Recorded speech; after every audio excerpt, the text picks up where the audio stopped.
안녕하세요. 자, 오늘은 Artificial Neural Net. 그래서 보통 이제 클래시피케이션, 리그레션에도 쓰이지만, 그래서 클래시피케이션이든 리그레션이든 상관없이 이 말에 집중해서 Artificial Neural Net, 인공신경망이라는 그거의 개념에 대해서 좀 다루려고 해요. 그래서 여러분 실제로 이게 여러분이 잘 알고 계시는 알파고, 그래서 알파고가 우리 흔히 말하는 딥러닝으로 여러분 머신러닝보다 딥러닝을 먼저 알게 되신 분 많으실 텐데, 그래서 이게 딥러닝의 제가 수업 시간 맨 처음에 말씀드렸듯이 머신러닝 중에 딥러닝이 있는 거예요. 그래서 머신러닝, artificial 인공지능, artificial intelligence에서 AI라고 부르는 거 내에 머신러닝이 있고 머신러닝 내에 딥러닝이 있는 거예요. 그래서 근데 이제 여태까지 우리 SVM 이런 거 배운 거 있죠. 이거는 머신러닝이지만 딥러닝은 아니거든요. 근데 딥러닝은 뭐냐? 딥러닝이 뭐냐를 오늘 좀 배울 거고, 여러분 딥러닝에 대해서 자세하게는 다 당연히 못 다룰 거고, 그거는 여러분 사실은 한 과목으로 다 다뤄야 되는 내용이에요. 딥러닝만 가지고도 한 과목 한 학기로도 모자랄 정도로 많은 내용을 할애할 수 있거든요. 특히 딥러닝 같은 경우는 여러분 최근에도 계속 디벨롭 되고 있고 이론적으로도 아직 완벽하지 않고 계속 연구가 되고 있는 분야예요.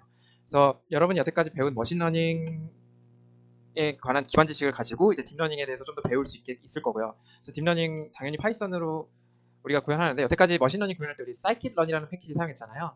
그래서 딥러닝은 scikit-learn 내부에 이제 딥러닝을 구현하기 위한 다양한 프로젝트들이 있었어요. 그래서 그거를 구현하기 위해서 그거에 맞춤형으로 나온 다양한 메서드들이 있었는데, 그게 이제 구글에서 TensorFlow라는 패키지를 따로 만들어서 딥러닝용으로 이제 패키지를 만들었어요. 그래서 scikit-learn 말고 TensorFlow라는 패키지를 이용하면 저 딥러닝을 조금 더 쉽고 효율적으로 구현할 수 있거든요. 그래서 이제 그 scikit-learn 다음으로 이제 TensorFlow라는 패키지를 이용한다. 그래서 이 정도를 알아두시고, 그 딥러닝은 기본적으로 이론은 뭐냐면 저 인공신경망을 이용한 거예요. 그래서 그거에 대해서 오늘 좀 다뤄볼게요. 그래서 휴먼 브레인에 있는 뉴런이라는 세포라기보다 유닛. 그래서 유닛이에요. 그래서 뉴런이 이제 그러니까 굳이 뉴런을 이제 한국말로 말하면 신경세포예요. 그래서 이 뉴런이라는 게 여러분 뇌에도 있고, 여러분 온갖 여러분 온몸에 있는 근육에도 있고, 그리고 다양한 여러분 온몸의 척수 이런 데 있잖아요. 그런 데도 다 분포되어 있는데, 얘는 그 뇌에 있는 신경세포 뉴런 중에 하나고, 제가 알기로는 저도 생물을 잘 모르지만 얘가 뉴런이 이제 세 가지 타입이 있어요. 그 중에 이게 그 중에 한 타입일 거고, 그래서 뉴런의 한 부분, 이 부분이 이제 셀 바디가 되고요. 그리고 이 부분 엑선이라는 부분이 있고, 이쪽에 시놉스라는 부분이 있어요.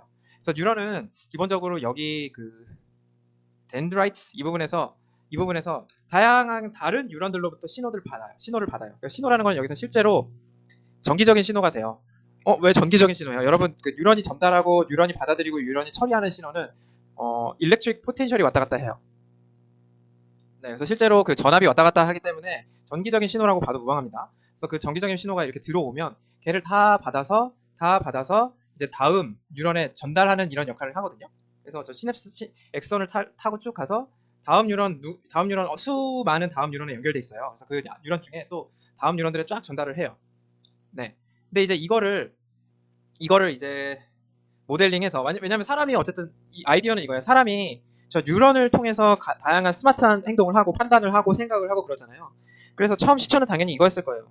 아니 그러면 사람이 저 뉴런이 있어서 그렇게 사람만 할 수 있는 다양한 똑똑한 짓을 할 수 있었다면, 저거를 우리가 미믹해서 모방해서 저거를 만들어낼 수 있으면 저거랑 똑같이 생긴 거를 모델링해서 우리가 갖고 있고, 쟤를 사람 몸에서처럼 동작하게 만들면 사람이 할 수 있는 걸 컴퓨터가 할 수 있지 않을까? 이거예요. 그러니까 저거를 컴퓨터로 구현을 하면 저 뉴런이라는 걸 컴퓨터를 구현하고 사람 몸에서처럼 연결을 한다면, 어떤 방식이든 상관없이, 그러면 사람이 할 수 있는 일을 컴퓨터가 할 수 있지 않을까? 그게 이제 기본적인 아이디어였어요. 그래서 사람 내부에는 저게 엄청나게 많은 뉴런들이 서로 네트워크를 이루고 연결되어 있어요. 그래서 그거를 뉴럴 네트워크라고 불러요. 그래서 신경망이라고 부릅니다. 신경망. 그래서 뉴럴 네트워크라고 부르고, 이거를 우리가 컴퓨터 내에서 구현할 수 있으면 못할 게 없을 것 같다. 이론적으로 못할 게 없을 것 같지 않아요? 왜냐면 그게 제대로 구현만 돼 있으면 완전히 사람이랑 똑같은 거잖아요. 사람 뇌랑. 자, 그래서 나온 게 퍼셉트론이라는 거예요. 뉴런이 아니고 퍼셉트론. 그래서 우리가 뉴런이 아니고 소프트웨어 혹은 하드웨어에서 우리가 만들어낸 뉴런 같은 건데, 그래서 이게 이제 각 퍼셉트론의 구조가 되고요. 그래서 한마디로 말하면 사람이 만들어낸 뉴런이에요. 그래서 인공 뉴런이에요. 아티피셜 뉴런인 거고, 그래서 뭘 받아요? 얘는 시그널을 받는 거예요. 똑같이 시그널을 받고, 이거는 이제 다양한 형태일 수 있어요. 다양한 형태의 시그널을 받아서 걔를 어떻게 하냐면 거기다가 다 상수를 곱해요. 그래서 요 상수를 왜 시그널을 받기만 하는 게 아니고 상수를 곱하냐면 실제로 신경망이 어떻게 연결되어 있냐면 어떤 뉴런하고 어떤 뉴런은 굉장히 강하게 연결되어 있고 내가 어떤 뉴런에서 똑같은 신호를 보내는데 얘는 좀 설렁설렁하게 연결되어 있어요. 그러니까 얘가 이제 누군가를 받아서 다음 뉴런한테 전달을 할 건데 내가 이제 신호를 보내려고 그래요. 어떻게 보내냐면 이렇게 보내요. 쫙 신호를 보내려고 그러는데 얘랑은 굉장히 가깝고 강하게 연결되어 있고 얘랑은 되게 뭐야? 살살 연결돼 있어요. 약하게 연결돼 있어요. 그리고 어떤 애랑은 아예 연결도 안 돼 있어요. 그리고 어떤 애랑은 이게 반대로 들어가게 연결돼 있어요. 뭐 이런 식으로 연결의 정도를 우리가 모델링하기 위해서 weight라는 W를 쓰는 거예요. 그래서 W라는 상수를 써서 요 각각의 요 동그라미를 여러분 노드라고 부르고요. 그래서 노드 여러 군데에서 온 시그널들을 자 이게 다른 뉴런이 보낸 시그널이 되겠죠. 다른 뉴런이 보낸 시그널들을 W만큼 각자의 W만큼 곱해서 받아들여요. 그래서 얘가 받아들이는 거예요. 그렇죠? 받아들이는 거예요. 그래서 아까 받아들이는 부분 이게 뭐예요? 덴드라이트 있죠. 덴드라이트가 여러 군데에서 다 받아들여서 여기서 셀 바디에 해당하는 이 부분에서 프로세싱을 하게 되는 거죠. 그래서 프로세싱을 어떻게 하냐? 실제로 뉴런이 프로세싱을 어떻게 하냐면 자, 다 시그널을 받았잖아요. 그러면 각자 시그널들 여기 XK 있죠. X1에서 온 거, X2에서 온 거, XT에서 온 거. 그래서 X1, X2 여기다가 각각 뭘 곱해? W1, W2 해서 뭐야? WD를 다 곱한 걸 어떻게 해요? 싹 다 더하는 거예요. 그렇죠? 그래서 더한 다음에 그 S를 관찰을 해요. 자, 관찰을 해서 사실 여러분 여기는 음수도 있고 양수도 있고 0도 많고 그러거든요. 그래서 걔네들을 다 관찰해서 걔가 어떤 레벨 이상이면 1을 내보내고 어떤 레벨 이하면 마이너스 1을 내보낸다. 이렇게 모델링 해놓은 거예요. 이렇게 모델링 해놓은 게 퍼셉트론이에요.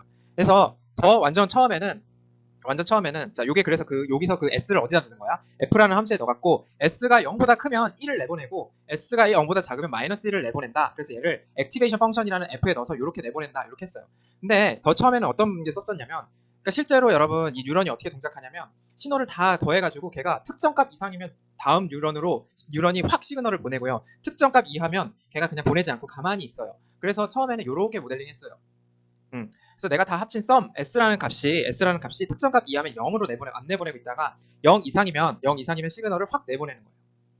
근데 그러다가 이제 여기 보면은 이게 우리가 퍼셉트론으로 쓰기에 뭔가 좀 적절하지 않고 그리고 W도 조절을 해서 0 이상이면 내보내고 0 이하면 안 내보내다 이렇게 바뀌었다가 그러다가 중간이 0이면 좋겠다 해서 이렇게 좀 세틀이 됐어요. 그래서 지금 퍼셉트론이라고 하면은 퍼셉트론 딱 하나라고 하면은 0 기준으로 봤을 때 저 W를 조절해서 음수도 막 나오게 해가지고 W를 조정해서 중간에 음수가 나와서 어느 정도 이상이 되면 이 0으로 바뀌었고요. 즉 스레숄드라고 할 수 있는 그 부분이 0으로 바뀌었고 0 이상이면 내가 썸을 다 해서 0 이상이면 1을 내보내고 0 이하면 마이너스 1을 내보내도록 여기다가 액티베이션 펑션을 요거를 쓰게 됐고 걔를 사인 펑션이라고 부르고 SGNX 이렇게 많이 써요. 그래서 요거를 벡터로 표현할 수 있겠죠. 그렇죠. 벡터로 표현할 수 있잖아요. 왜? sum of product니까. 그래서 W를 다 X에다 곱해가지고 컴포넌트 바이 컴포넌트로 다 곱해가지고 저거를 요거를 이제 F에다 넣을 건데 여기 sum of product를 그냥 벡터로 표현할 수 있으니까 우리가 이렇게 벡터로 표현하기도 해요. 그렇죠? 벡터의 내적으로. 그래서 근데 기본적으로 그 좀 더 플렉서블하고 우리가 플렉서블하게 데이터를 왔다 갔다 하게 할 수도 이게 뒤에서 이제 클래시파이 하고 트레이닝 하고 그 다음에 프리딕션 할 때 이렇게 바이어스가 있으면 편해요. 무슨 말이냐? 제가 여기다가 그냥 여기서 오는 데이터만 이렇게 넣는 게 아니고 상수를 더했다 뺐다 해가지고 전체를 왔다 갔다 평행이동시키면 편해가지고 여기다가 가상으로 x0 1이 들어온다고 해요. 하게 만들어서 이 w0만큼을 제가 원하는 값을 더해가지고 우리가 기본적으로는 wk부터 xk, k는 1부터 d까지 이렇게 썼는데 마지막에 w0로 전체 값을 상수배만큼 왔다 갔다 평행이동할 수 있게 이 w0를 넣어주기 위해서 이렇게 만들어줘요. 그러면 뭐예요? 원래는 d 차원의 x 인풋 벡터가 들어가면 w만큼 이렇게 곱해져서 그래서 우리 어떤 인풋이 있어요. x0, x1, x2 해서 총 d 차원의 벡터가 있죠. 그래서 아이리스 같은 경우는 4차원 있었고 그다음에 그거보다 더 큰 차원도 있겠죠. 그래서 여기에다가 각각 뭘 곱해? 여기다가 각각 w1, w2 해서 wd, d차원만큼 각각을 곱해서 이걸 다 더한 원래는 w, x, i에서 i는 1부터 d까지 이렇게 했었는데 거기다가 내가 바이어스를 넣으면 좀 더 플렉서블 해지더라. 완전히 많이 플렉서블 해지더라 해서 이렇게 x0는 1을 붙여서 패딩을 붙이는 거죠. 그래서 이거 비슷한 거 저번에 다른 알고리즘에서도 했었어요. 그래서 w0를 우리가 정해서 이렇게 k는 0부터 해서 d 플러스 1차원 벡터를 만들어요. 그래서 d 플러스 1차원 벡터, d 플러스 1차원 벡터를 각각 두 개를 내적해서 어떤 상수가 나오면 이 상수를 f에다 넣어서 플러스 1 혹은 마이너스 1로 가도록 하는 이게 이제 바이어스를 포함한 퍼셉트론 구조가 되는 거예요. 자, 그래서 이렇게 되고요. 제가 요거를 이렇게 합쳤어요. 그래서 얘도 또 다른 노드로 만든 거예요. 그래서 여기를 내적으로 표현할 수 있고 이 내적을 f 안으로 넣으면은 저게 값에 따라서 플러스 1이 되기도 하고 마이너스 1이 되기도 하는 거죠. 그래서 얘는 x가 이렇게 오게 되면 여기다가 w를 각각 곱해서 이 부분이 내적이 되고 걔를 액티베이션 펑션 안에 넣어서 플러스 1 혹은 마이너스 1을 내보내는 거다. 이게 퍼셉트론이다. 이렇게 일단 이해를 하세요. 자, 그러면 이 퍼셉트론 가지고 우리 클래시파이 한다 그랬잖아요. 그래서 클래시피케이션 실제로 할 수 있나 한번 볼게요. 그래서 완전 이거 바이너리 클래시피케이션 제가 여기 3 이렇게 2 찍었어요. 그래서 이거 바운더리 여기 이렇게 만들어 갖고 이거 실제로 x1이랑 x2를 갖는 피처가 2차원인 데이터 셋인 거고요. 그쵸? 얘네는 라벨이 전부 다 플러스 1로 되어 있고 이쪽은 다 라벨이 마이너스 1로 되어 있어요. 자, 이 상황을 데이터가 들어왔을 때 저 퍼셉트론이라는 알고리즘 혹은 저 퍼셉트론이라는 구조 가지고 퍼셉트론의 오퍼레이션 가지고 우리가 바이너리 클래시파이 할 수 있을까요? 네. 할 수 있을까요? 할 수 있어요. 자, 어떻게 하면 되냐면 우리가 기존에 여기다가 이 퍼셉트론은 뭔진 모르겠지만 내가 이 식이 뭐예요? 이 식이 x2는 마이너스 2분의 3 x1 더하기 3이잖아요. 그러니까 이거 정리하면 이렇게 3 x1 더하기 2 x2 마이너스 6은 0이죠. 그쵸? 자, 그러면 까만 점들은 뭐예요? 플러스 1에 해당하는 거는 제가 여기다가 3x 자, 요 식에다가 3x hx를 3x1 더하기 2x2 빼기 6이라고 하면 까만 점들은 h에다가 대입하면 뭐가 나와요? 전부 0보다 큰 값이 나올 거예요. 실제로 넣어보시면. 그리고 여기 빨간 점들은 h에다가 넣으면은 전부 다 0보다 작게 나와요. 그래서 제가 얘가 다름 아닌 그거를 할 수 있는 거잖아요. w1에다가는 뭘 하고 w1에다가는 3을 쓰고요. 그쵸? 그리고 w2에다가는 플러스 2를 쓰고요. 그쵸? 그리고 w0에다가는 마이너스 6을 써서 이걸 보는 거예요. 자, 그러면 어떻게 돼요? 3x1 더하기 2x2 마이너스 6 이렇게 해놓고 얘가 0보다 크면 자, 요 액티베이션 펑션에 따라서 자, 0보다 크면 1이 나오고 0보다 작으면 마이너스 1이 나오니까 자동으로 라벨링이 되죠. 그쵸? 그래서 W 벡터는 여기서 굳이 말하자면 뭐가 되는 거예요? W1, 0부터 W1, W2 이렇게 되는데 얘가 각각 뭐예요? 마이너스 6, 3, 2가 되는 거고 X는 샘플이 막 100개면 100개, 1000개면 1000개 다 있는 거죠. 그래서 얘랑 내적을 해가지고 액티베이션 펑션 안에 넣으면은 그러면 걔가 0보다 큰지 작은지를 디시전 해가지고 0보다 크면 1을 내보내고 0보다 작으면 마이너스 1을 내보내는 바운드리를 설정해서 그렇게 할 수 있는 거잖아요. 자, 그래서 이게 퍼셉트론에 의한 클래시파이가 돼요. 자, 그래서 우리 그러면 2차원이면 저게 퍼셉트론에 이게 이제 뭐가 되는 거예요? 이게 라인이 되는 거죠. 자, 요거는 0 하면 라인이 되는 거죠. 자, 만약에 3차원이면 어떻게 돼요? 즉 x1 더하기 x2 더하기 뭐 이렇게 해서 x3 빼기 12는 해서 0 하면 이거는 뭐가 되는 거예요? 3차원에서 평면이 되는 거예요. 그래서 얘를 우리가 플레인이라고 부를 수 있고요. 그쵸? 그다음 만약에 저 hx가 4차원에서는 어떻게 돼요? 우리가 흔히 부르는 하이퍼플레인이 되는 거죠. 그래서 그 하이퍼플레인이든 플레인이든 만들면 되는데 저 플레인을 딱 정하기 위한 퍼셉트론을 이용해서 정하기 위한 즉 요 w0, w1, w2를 마이너스 6, 3, 2로 결정했는데 저거를 결정하기 위한 방법이 뭘까요? 즉 우리가 뭘 해줘야 돼요? 저거를 결정한다는 게 결국 뭘 말하는 거예요? 저거를 결정한다는 게 트레이닝을 한다는 거예요. 그쵸? 얘를 가르쳐준다는 거잖아요. 이 시스템, 이 흐름, 이 전체적인 개요, 이 구조를 가져가면서 우리가 얘만 결정해주면 얘를 결정하는 게 뭐 하는 거예요? 얘를 트레이닝 해가지고 우리가 갖고 있는 데이터셋에 의해서 러닝을 해가지고 데이터셋에 없는 데이터가 들어왔을 때 걔를 적절하게 클래시파이 하기 위해서는 저 W만 제대로 정해주면 되겠네요. 그렇죠? 그럼 저 W를 정하는 과정이 뭐예요? 트레이닝이 되는 거죠. 저거 트레이닝 어떻게 할까요? 그래서 여러분 이제는 좀 트레이닝이 일반적으로 트레이닝을 어떻게 했어요? 전부 어떻게 했냐면 objective 펑션, 코스트 펑션을 정해서 우리가 걔를 미니마이제이션 하는 방법으로 계속 갔었잖아요. 그렇죠? 그래서 얘도 그게 필요하겠네 라고 여러분 이제 생각하실 수 있어야 돼요.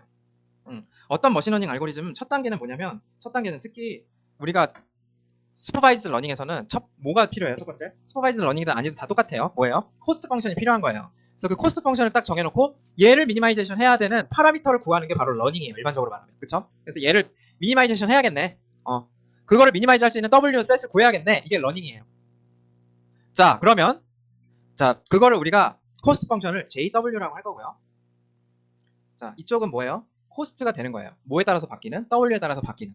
그리고 얘를 미니마이즈하는 W를 뭐가 되는 거예요? W를 우리가 구하는 게 바로 러닝을 하는 과정이 되는 거고. 그래서 얘는 크면 클수록 뭐 해야 돼요? 점점 에러가 많아지는 거고 작으면 작을수록 어떻게 되는 거예요? 얘가 점점 샘플을 잘 맞출 수 있게 되는 거고요. 0이 되면 제일 좋은 건 뭐예요? 얘가 0이 되면 모든 샘플이 다 제가 항상 0보다 크거나 같다는 가정하에 0이 되는 게 뭐예요? 모든 샘플을 다 맞춘 거죠. 그렇죠? 그래서 W를 결정하는 거예요. 모든 샘플이 다 맞도록. 그래서 제가 틀리면 틀릴수록 이 값이 점점 커지는 텀을 여기다가 적절하게 넣어주면 되는 거죠. 자, 그러면 W에 따라서 어떻게 바뀌느냐를 결정할 건데 저쪽은 얘가 점점 못 맞추면 커지고 맞추면 작아지는 텀을 여기다 넣을 거예요. 다시 뭐라고요? 못 맞추면 커지고 맞추면 작아지는 텀을 넣을 거고 쟤를 미니마이즈 하는 게 러닝이 될 거예요. 뭘 바꿔서? W를 바꿔서. 그래서 우리는 이제 좀 더 간단하게 뭐라고 생각할 수 있어요. 복잡하게 생각하지 말고 코스트 펑션만 있으면 쟤를 미니마이제이션 하는 게 우리의 목표가 되는 거예요. 죽으나 사나 쟤를 이제 빨리 작게 만들어야 돼요. 그래서 W를 잘 조절해서 쟤를 최소화하는 W를 만들 거예요. 자, 그럼 코스트 펑션 있다고 해볼게요. 그럼 얘를 미니마이제이션 하는 W는 뭐가 됩니까? 쟤를 미니마이제이션 하는 W는 자, 어디서 찾아져요? 바로 얘를 미분해서 0 되는 거 혹은 그레디언트는 0인 거 이렇게 표현할 수 있죠. 여러분 저거 미분해서 0이라는 게 그레디언트라는 게 아직도 헷갈리시는 분 계실 수 있는데 뭐예요? 저걸 J 이렇게 해서 제가 여기다가 W에다가 벡터의 함수라고 넣은 거는 여러분 벡터면 여러 개의 성분이 있잖아요. W0, W1, W2 그러면 얘가 여기가 뭐예요? 벡터에 의해서 표현되지만 여기는 W0에 의해서도 변하고 W1에 의해서도 변하고 W2에 의해서도 변하는 거잖아요. 그렇죠? 그러면 얘가 제일 작아지려 0의 얘는 항상 0보다 큰 값으로 내가 보통은 이제 지금 그렇게 정의를 할 건데 얘는 W0, W1, W2에 의해서도 변하니까 각각 이 값들이 다 있겠죠. 뭐야? 여기를 J라고 하면 J 얘를 W0에 미분을 해도 값이 살아남아 있을 거고 W1에 의해서 편미분을 해도 살아남아 있을 거고 W2에 의해서 미분을 해도 살아남아 있는데 얘네들 각각 다 구한 다음에 요거를 벡터처럼 쓰면 어떻게 돼요? 그게 바로 얘를 이렇게 쓴 거예요. 그렇죠? J라는 애가 J라는 애를 이렇게 미분했다. 벡터로 미분했다는 건 뭐예요? 각각의 성분으로 미분한 걸 순서대로 써준 거를 또 벡터를 이루잖아요. 그래서 얘도 벡터를 이루고 그렇게 쓴 거고 그게 그레디언트를 표현한 건 똑같은 거예요. 그래서 이렇게 됩니다. 그래서 제가 0이 되는 부분이 솔루션이 되잖아요. 미분한 게 0 되는 게 가장 미니마이즈 되는 거 맞잖아요. 그렇죠? 그래서 제가 어떻게 구해요? 그래서 쟤를 아날리티컬하게 얘는 뭐 해서 W는 정확하게 어떤 부분에서 0이 돼 이렇게 나오는 경우가 있으면 참 좋겠어요. 그렇게 나오는 경우 실제 우리 리니어 리그레션에서 했었죠. 근데 걔를 그게 반드시 가능하지가 않아요. 특히 고차원에서는 가능한 솔루션이 있는데도 저걸 구하는 게 너무 복잡하고 오래 걸릴 수 있고 너무 차원이 많아지거나 특히 저게 바운더리가 굉장히 복잡해지면 데이터셋이 많아지고 그러면 아예 존재하지 않는 경우가 많아요. 그러니까 존재하지도 않고 저 아날리틱 폼이 존재하지 않으니까 미니멈 맥시멈은 존재하는데 여러분 조심하세요. 미니멈 맥시멈은 존재하는데 저걸 딱 클로스 포맷으로 W가 딱 이거일 때 여기다가 값 이렇게 넣어라고 해서 아날리틱 포맷으로 존재하지 않는 경우가 많다고요. 네. 그래서 제가 아날리틱 폼이 뭔지 알려줬잖아요. 방정식 풀었을 때 우리 여러분 2차 방정식은 0, 2차 방정식은 아날리틱 폼으로 해가 무조건 존재하죠. 여러분 근해 공식으로. 근데 이 세상에 많은 방정식들이 해는 존재하는데 그렇게 아날리틱 폼으로 존재하지 않는 경우가 많다고 그랬잖아요. 그래서 수치적으로 뉴머리컬리 구해야 된다고 그랬잖아요. 뉴머리컬리. 그래서 여기 우리가 지금 풀고 있는 요 코스트 펑션 미니마이제이션 프로블럼은 대부분 뉴머리컬하게 푸는 게 효율적이고 아날리티컬하게는 못 푸는 경우가 많아요. 그래서 그 중에 가장 많이 쓰는 방법이 뭐였어요? 우리 파이썬 코딩으로도 구현했었는데 그레디언트 디센트 메서드였죠. 자, 그게 뭐였어요? 여기가 미니멈일 텐데 이렇게 미니멈일 거예요. 그래서 얘가 컨벡스 하면 이렇게 여기 글로벌하게 미니멈이 있을 거고 자, 우리가 지금 딱 찍어서 W를 넣는 거예요. 처음에 찍어서 넣는 겁니다. 그래서 아무 값을 넣었어요. 근데 여기서 W에 대해서 미분을 구했어요. 자, 미분을 구했더니 어떻게 되는 거예요? 여러분 요것도 벡터로 약간 보면 그래프로 도대체 어떻게 벡터로 그려요? 그렇게 헷갈리시면 얘를 W0나 W1, W2 이렇게 각각 다 그렸다고 해볼게요. 그 중에서 제가 W1만 그린 거를 이렇게 봤더니 여기서 미니멈이 되더라. 그럼 이쪽으로 W1을 얘로 정해야 되는 거잖아요. 그래서 얘를 찾아야 되는데 지금 찍은 게 지금 아무데나 찍었는데 여기가 나왔어요. 그럼 그걸 어떻게 해요? 저 점에서 일단 미분을 구하시라. 자, 미분을 구하면 어떻게 돼요? 이렇게 되는 거죠. 미분을 구한 다음에 그럼 얘가 0보다 크면 어떻게 되는 거예요? 왼쪽으로 가야 되는 거죠. W를 줄여야 되는 거죠. W를 줄여야 되는 거죠. 만약에 왼쪽에 있으면 오른쪽으로 가야 되는 거면 미분이 0보다 작으면 얘는 어떻게 해야 돼요? 오른쪽으로 이동해야 되죠. 즉 W는 커져야 됩니다. 얘가 0보다 크면 W는 작아져야 됩니다. 그쵸? 저 아이디어에서 온 거예요. 그러면 W를 어떻게 하면 돼요? 얘가 작으면 늘려야 되고 얘가 크면 줄여야 되니까 W를 현재 W에서 쟤만큼 얘 부호를 보는 거예요. 얘 부호를 봐가지고 얘가 많이 크면 또 어때요, 여러분? 많이 크면 많이 줄여야 되고 그쵸? 적게 크면 조금만 줄여도 되죠. 그러니까 얘 비례해서 빼주면 될 것 같죠. 그쵸? 그래서 여기다가 얘 상수배만큼 빼서 얘를 조절을 해주는 거예요. 그래서 크면 클수록 그리고 많이 크면 얘가 0보다 많이 크면 많이 줄여야 되니까 이걸 빼주는 거예요. 그래서 상수배만큼. 그쵸? 그래서 그게 바로 그레디언트 디센트였어요. 쟤를 반복해서 충분히 작아지거나 더 이상 변화가 없을 때 멈추면 되는 거죠. 네. 우리가 W를 완벽하게 근해 공식처럼 아날리틱하게 못 구하더라도 이런 식으로 저 그레디언트를 구해서 거기서 뭐예요? 상수배만큼 계속 조절해가지고 저걸 반복해가지고 W가 변하지 않을 때까지 계속 반복해주면 되는 거예요. 이게 그레디언트 디센트였잖아요. 지금 얘도 마찬가지예요. 여러분 지금 저게 3개밖에 없을 때는 뭔가 아날리틱 포맷이 존재하거나 뭐 별로 우리가 뉴머리컬하게 구해야 될 필요가 없을 수도 있는데 저게 실제로는 이런 엄청나게 복잡한 막 몇백 개 몇만 개씩 연결된 W가 한 뉴런에서 한 뉴런으로 몇만 개씩 연결된 몇백 개씩 연결된 그런 네트워크를 구현을 해야 될 때는 저거 뉴머리컬하게 안에서는 답이 없어요.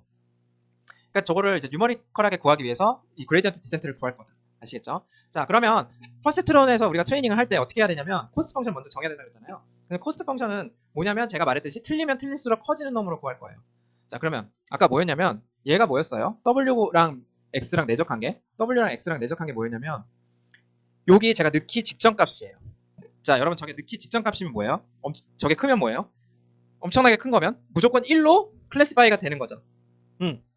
그리고 저게 엄청나게 작으면 마이너스 1로 클래시파이가 되는 거예요. 우리 현재 액티베이션 펑션은 0보다 크면 1로 0보다 크면 1로 클래시파이 하고 0보다 작으면 마이너스 1로 클래시파이예요. 현재 우리 액티베이션 펑션은. 그렇잖아요. 근데 저 값이 크면 클수록 엄청나게 강한 1인 거고 저 값이 작으면 작을수록 엄청나게 강한 마이너스 1인 거예요. 그렇죠? 우리가 그렇게까지 말을 할 수 있죠. 그러니까 쟤를 지표로 쓰고자 하는 거예요. 얘가 큰데 만약에 마이너스 1로 갔어? 얘가 큰데 만약에 마이너스 1로 갔어? 그럼 너 이거 완전 망한 거야. 혹은 얘가 작은데 너 지금 플러스 1로 갔어? 얘가 막 마이너스 1억이야. 근데 플러스 1로 갔어? 그럼 너 이거 완전 망한 거야. 그럼 코스트를 엄청 높여줘야 되는 거예요. 그러니까 저 코스트는 뭐예요? 혹은 에러 펑션이라고 부르기도 했는데 코스트 펑션 뭐예요? 뭔가 비용이니까 안 좋은 거예요. 그러니까 지금같이 망한 경우에 뭔가 크게 잘못된 경우에 저 값이 크도록 만들려면 어떻게 해야 되는 거예요? 저기다가 W랑 X의 내적에다가 뭘 곱합니까? 자, 요게 되는데 요게 만약에 틀리면 어떻게 돼요? 자, 이게 큰데 마이너스 1 이러면 틀리는 거죠. 그리고 그게 커지게 하려면 여기다가 마이너스 1 붙여야 되죠. 자, 다시 보세요. 얘가 만약에 플러스 1억이에요. 근데 마이너스 1로 갔어요. 그럼 이거 뭔가 엄청 잘못된 거죠. 그러니까 두 개 곱하면 마이너스 1억이니까 그게 커지게 하려면 그게 큰 값으로 만들어지려면 여기 마이너스 붙여야 되죠. 자, 반대도 만약에 마이너스 1억이에요. 근데 얘가 플러스 1로 되면 뭔가 단단히 잘못된 거죠. 두 개 곱해서 얼마예요? 마이너스 1억이 나오니까 걔를 여기 마이너스가 있으니까 단단히 잘못됐을 때 엄청 큰 값이 나오도록 하려면 얘를 코스트 펑션으로 쓰면 되죠. 그쵸? 근데 단 언제만 쓰는 게 좋냐면 뭐 그렇게 안 해도 단 언제만 틀린 놈에 대해서만 샘플이 틀린 놈에 대해서 우리가 충분히 샘플이 틀린 놈에 대해서만 조사할 수가 있다면 틀린 놈에 대해서만 하면 저 코스트 펑션이 0이 되는 지점은 뭐예요? 아무도 틀리지 않았다. 요거까지 추가할 수 있죠. 그쵸? 그러니까 틀린 놈에 한해서 자 A가 뭐냐면 자 제가 저거를 다 더할 건데 틀린 놈에 한해서만 저 두 개의 곱을 더할 거예요. 자 다시 이 놈을 틀린 놈에 대해서 샘플이 여러 개 있을 거 아니에요. 그쵸? 자 만약에 샘플이 1000개예요. 그러면 i가 1부터 1000개까지 있어요. 근데 제가 w 곱하기 저 퍼셉트론이 프리딕션에서 액티베이션 넣기 직전에 요 값 있잖아요. 저 값을 보고 저 값이 프리딕션 한 거잖아요. 나름 프리딕션은 결과잖아요. 저 값이랑 클래시파이 정답이랑 yi 실제 정답이랑 다른 경우 틀린 경우에 대해서만 얘를 구해서 다 더해줘요. i는 1부터 예를 들면 1000까지 데이터 셋에 전부 다 더해주는데 언제만? 다 더하는 게 아니고 언제만? 틀린 경우에 하나만 더해주면 어떻게 돼요? 틀린 게 하나도 없으면 코스트 펑션이 0이 되죠. 그리고 틀린 게 많으면 많을수록 저 코스트가 커지는 거 맞죠? 그래서 저 코스트 펑션을 저런 식으로 보이는 것처럼 정의를 한 거예요. 오케이? 자, 그래서 여기 뭐냐면 틀린 샘플만 이라고 해서 저 A는 뭐냐면 wrongly classify given W에서. 그래서 우리가 given W에서 지금 현재 웨이트에서 wrongly classify 되는 거 그 샘플들만 한해서 저걸 다 더해주는 거를 코스트 펑션으로 정의를 했어요. 자, 근데 제가 여기 뭐 말했는데 우리 왜 이거 썼을까요? 이거 쓰면 안 돼요? 아까 말했듯이 단단히 잘못됐냐 그리고 적당히 잘못됐냐 이것도 약간 차별을 하고 싶은 거예요. 알겠죠? 여러분 내가 0.1짜리를 왜냐면 이게 완전히 리니어리 세퍼러블 안 할 수 있는데 자 이렇게 제가 이렇게 했어요. 근데 여기 이렇게 가까운 애는 틀리면 0.1 곱하기 마이너스 1 나오는 거고 여기 멀리 있는 애가 1억인 애가 마이너스 1 나오는 거고 이게 더 시급하잖아요. 그쵸? 그러니까 이게 뭔가 완전 잘못된 거는 진짜 확 보이게 해주기 위해서 F를 넣으면 쟤네 둘이 구분이 안 되잖아요. 그러니까 뭐 한 거예요? 지금 F 넣기 직전의 값으로 한 거예요. 쟤네 둘의 시급성을 차이를 두기 위해서. 예. 지금 니 완전히 단단히 잘못했어. 그런 게 여러분 그런 게 이제 다 모델링에 들어가야 되는 거니까 이거랑 이거 넣냐 확실히 모델이 파라미터가 러닝하는 효율이 다르겠죠. 예. 그래서 뭐예요? 우리는 그레디언트 디센트 써야 되니까 지금 무슨 값이 필요해요? 이 값이 필요하잖아요. 그래서 쟤를 한번 구해볼게요. 근데 여러분 한 번에 W 벡터로 내적하면 머리가 복잡하잖아요. 이렇게 하면 복잡하시잖아요. 그래서 제가 여기다 뭐만 썼어요? 그 벡터 컴포넌트 하나에 대해서만 썼어요. 그래서 쟤를 내적을 했어요. 자 내적했고 자 당연히 이렇게 이거 이제 내적으로 되어 있는 게 잘 안 보이니까 어떻게 했습니까? 썸으로 바꿨고요. 자 그리고 썸으로 바꾸니까 어떻게 됐어요? 여기 마이너스는 밖으로 빼줬고 요건데 여기 뭐예요? 요 틀린 샘플들에 한해서만 얘를 더할 거잖아요. 그렇죠? 그리고 지금 WK만 있잖아요. 제가 특정 컴포넌트 W 벡터의 특정 컴포넌트에 대해서 편집을 한 거잖아요. 그러니까 얘는 뭐예요? K는 0부터 D까지 다 더했지만 WK 이외의 전부 XIK 이외의 전부 W가 K W 제가 예를 들면 W2에 대해서 편집을 한 거라면 W2에 대해서 J를 편집을 한 거라면 얘는 사실 W0 XI0 더하기 W1 XI1 그래서 특정 i번째 데이터셋에 대해서 D 차원에 대해서 다 요거를 sum of product를 구해준 거일 거 아니에요. 근데 뭐예요? 얘네는 다 날아가고 뭐만 남아요? 얘만 남는 거예요.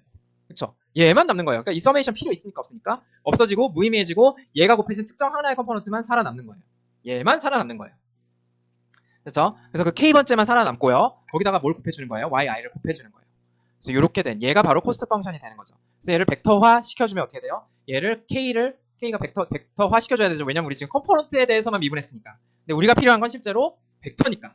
그래서 뭐예요? 쟤를 W0부터 WD까지 해서 전부 다 써주면 되죠. 그래서 얘는 지금 k번째에 대해서 구한 거고, 즉 0, 1, 2, 3, 4, 5, 6, 7 만약에 7차원이면 0, 1, 2, 3, 4, 5, 6, 7 중에 2번째, 뭐 2번째 이것만 된 거고 이제 8차원으로 쫙 익스펜션 해줘야 되는 거죠. 그래서 걔를 구한 거고, 우리 지금 뭐 한다 그랬어요? 여기다가 에타 곱해가지고 이렇게 빼준다 그랬죠? WK 리뉴 할 때. 그래서 그걸 이렇게 써준 거예요. 왜 빼주는데 더하기가 됐어요? 여기 마이너스가 있어서. 그럼 뭐예요? 얘를 벡터화 시켜주면 얘만 벡터로 바꿔주시면 된다. 생각해보세요. 저렇게 됩니다. 자, 그래서 그렇게 되고, 자, 얘를 이제 알고리즘으로 나타내면 세미코드, 이거 수도 코드라고 그러는데, 완전히 코드는 아니고 우리가 이제 실제로 엔지니어들은 코딩을 많이 하다 보니까 이렇게 줄줄이 말로 설명되어 있는 것보다 코드로 간략하게 표현하면 그게 훨씬 더 편해요. 그래서 수도 코드란을 많이 쓰고, 얘를 이제 논문이나 교과서에 많이 포함을 시켜놔요. 그래서 얘로 설명을 딱 해주면 엔지니어들이 오히려 글로 줄줄 써놨을 때보다 이거구나, 이렇게 동작하는구나 확 보이게 되죠. 그래서 한번 보세요. 어떻게 돼요? 자, A가 만약에 공집합이 아니면, 자, 처음에는 이거는 이제 나중에 설명할게요. A가 공집합이 아니면 어떻게 됩니까? 공집합이 아니라는 건 틀린 샘플이 있다는 거죠. 그 틀린 샘플이 있으면 일단은 A에다가 뭐예요? 자, 지금 틀린 샘플이 있어. 우리가 주어진 W에서, 그래서 W를 일단 초기화해요. W 뭔지 모르니까 최적화된 W가 뭔지 모르잖아요. 그건 우리가 러닝을 통해서 알아내야 되는 거잖아요. 그래서 러닝을 통해서 알아내야 되는 거니까 최적화된 W를 모르니까 W를 아무렇게나 일단 랜덤하게 이니셜라이즈 하는 거예요. 근데 저것도 사실 여러분, 이거를 이니셜라이즈 하는 방법에 대한 논문도 많고 저 방법론도 많아요. 근데 여러분, 우리 그렇게까지는 지금 깊게 하려는 게 아니니까 일단 랜덤하게, 모르니까 랜덤하게 딱 이니셜라이즈를 합니다. 예? 그래서 또 제가 지난 시간에 여러분 다수의 코딩을 통해서 너무 뜬금없는 값으로 하지 말자 이런 말 했었죠. 그러니까 저걸 적절한 랜덤하게 이제 프로폴리 랜덤한 밸류로 이제 이니셜라이즈를 하는 거예요. 자, 그다음 그래서 봤더니 이 W를 이제 제가 수행을 해봤어요. 프리딕션 해봤더니 아주 난장이 났어요. 예. 당연히 그렇겠죠. 처음에는 난장이 났다는 건 뭐예요? 클래스파일 제대로 못해요.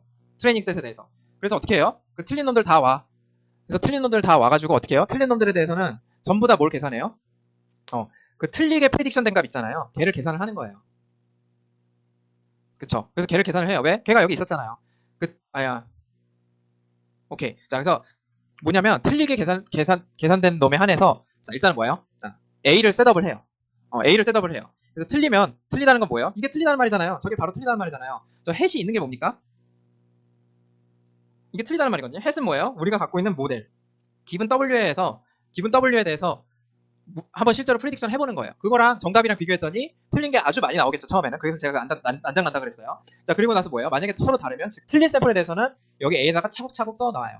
자, 그래서 틀린 샘플 다 골라서 A를 만들었죠. 그래서 그게 만든 다음에 그 걔네들에다가 뭘 해요? 거기다가 그 샘플과 정답을 다 곱해서, 거기다가 에타를 곱해서 러닝 레이트예요. 이건 러닝 레이트 뭔지 아시죠? 러닝 레이트 곱해서 W를 계속 업데이트를 해요. 그래서 한번 업데이트한 다음에 다시 어떻게 해요? 와요. 그래서 요번에는 좀 덜 틀리겠죠. 그래서 다시 비교를 해서 좀 틀린 샘플이 좀 줄어들었겠죠? 거기에 대해서 다시 해서 또 이렇게 해갖고 W를 더 이상 A가 요 Y면 밖으로 나왔다는 건 뭐예요? A가 공집합이 될 때까지. 즉 틀린 게 하나도 없을 때 딱 멈추는 거예요. 그래서 W는 저게 옵티멀한 W가 되고 러닝이 끝나게 되는 거죠. 그래서 트레이닝이 끝났고 다 배웠다. 이제 이 W를 뭐 하면 돼? 프리딕션 하면 돼. 이렇게 가시면 되는 거죠. 이게 트레이닝 알고리즘이에요.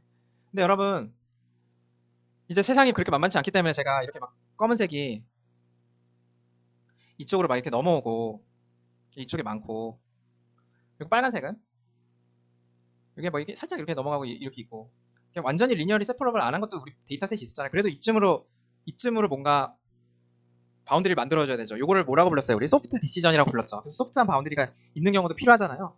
그래서 저것도 해주려면 어떻게 해야 돼요? 쟤는 우리가 Y에다가 이딴 걸 넣어주면 절대 수렴하지 않아요. 즉 바운드리 절대 찾을 수가 없어요. 왜냐면 하나에 대해서, 그러니까 공집합이 나올 수 없어요. 틀린 샘플이 안 나올 수가 없거든요. 그래서 저게 inefficient 할 수 있거든요. 그래서 제가 이거예요.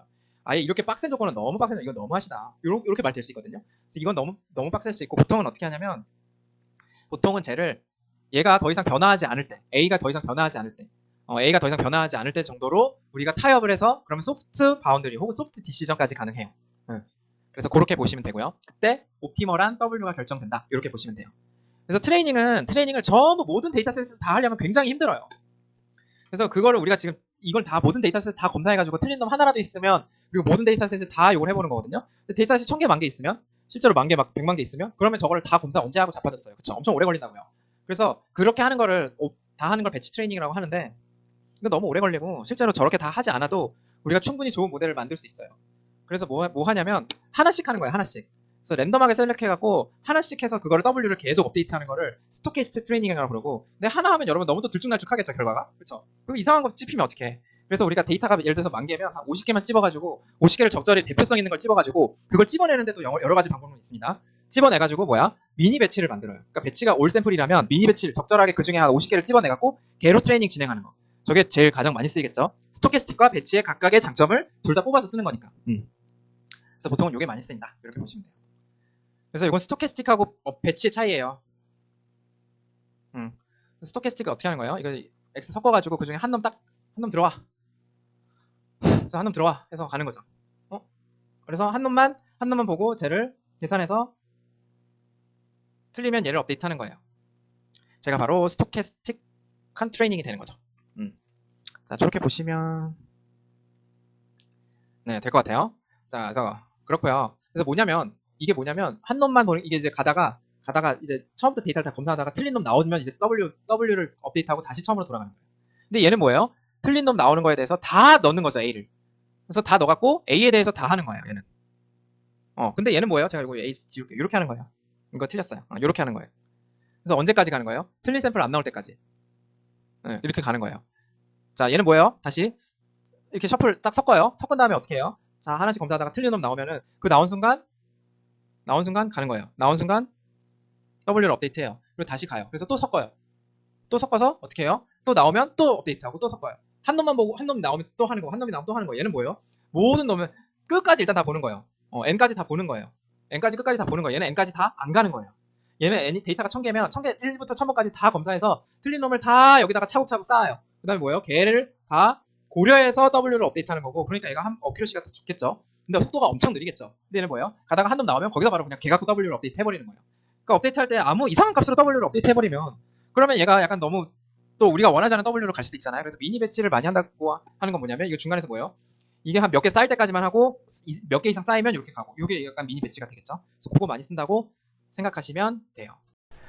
자, 배운 거 정리해 보겠습니다. 결국은 사람이 하는 사람 수준의 인공지능에 도달하려면 사람의 뇌 구조를 미믹해야겠다, 모방해야겠다 해서 나온 게 바로 퍼셉트론이고 퍼셉트론을 만들었었는데 사람의 뇌세포를 잘 분석해보니까 이런 방식으로 생겼었다. 이렇게 퍼셉트론을 만들었었고요. 퍼셉트론이 첫 번째, 두 번째로 나눌 수 있는데요. 크게 보면은 앞에는요, 리니어 바운드리를 포메이션하는 과정이고요. 두 번째는요, 그 리니어 바운드리에 넣어가지고 이거보다 크면 혹은 이거보다 작으면 0, 1 이런 식으로 디시전하는, 파이널 디시전하는 단계. 그래서 우리가 궁극적으로 클래시피케이션을 구현을 했었던 거죠. 그래서 리니어 바운드리가 첫 번째, 그리고 두 번째는 넌 리니어한 펑션인데 얘가 사인 펑션이었고 앞에 거는 내적으로, 뒤에 거는 사인 펑션으로 했었다. 이렇게 생각을 해주시면 될 것 같고 마지막으로 우리가 리니어 바운드리를 디시전 하는 데 있어서, 결정하는 데 있어서 그레이디언트 디센트 사용할 수 있죠. 근데 그게 스토캐스틱, 미니 배치, 이런 방식이 있었다라는 거 참고해 두시고요. 자, 근데 결국은 우리는 여태까지는 리니어리 세퍼러블한 데이터에 대해서만 한 거예요. 그러면 리니얼리 인세퍼러블한 데이터 있잖아요. 물론 제가 소프트 마진에 대해서도 했지만 그런 거 말고 더 극단적으로 익스클루시브 오어 데이터 같은 거 있었죠. 그거 우리 SVM에서도 했었는데 그거 어떻게 하면 우리가 SVM에서 얘를 프랙티컬하게 어플리케이션 하려면 얘를 실질적으로 적용을 하려면요. 리니얼리 인세퍼러블한 데이터에 대해서 적용을 할 수 있어야 된다 이런 말씀 드렸었는데 그때 우리가 소프트 디시전 하는 거 하나 그 다음에 두 번째는 뭐였어요? 완전히 익스클루시브한 오어 되어 있는 데이터에 대해서도 우리가 얘를 데이터를 구분할 수 있었다. 이런 내용 두 가지를 나눠서 말씀드렸던 거 기억나시죠? 여러분 이 뉴럴넷도 마찬가지입니다. 이 퍼셉트론도 마찬가지예요. 우리가 소프트 디시전은 제가 이미 말씀드렸는데 이런 익스클루시브 오어 데이터 나오면 답이 없거든요. 이런 상황에서 과연 우리가 퍼셉트론 이용해서 리니얼리 인세퍼러블한 익스클루시브 오어 데이터에 대해서도 클래시피케이션 할 수 있을까요? 자, 바로 그 다음 그 내용이 이 익스클루시브 오어 데이터를 클래시피케이션 하는 내용이고요. 다음 강의 이어서 계속 진행하겠습니다. 여러분 수고하셨습니다.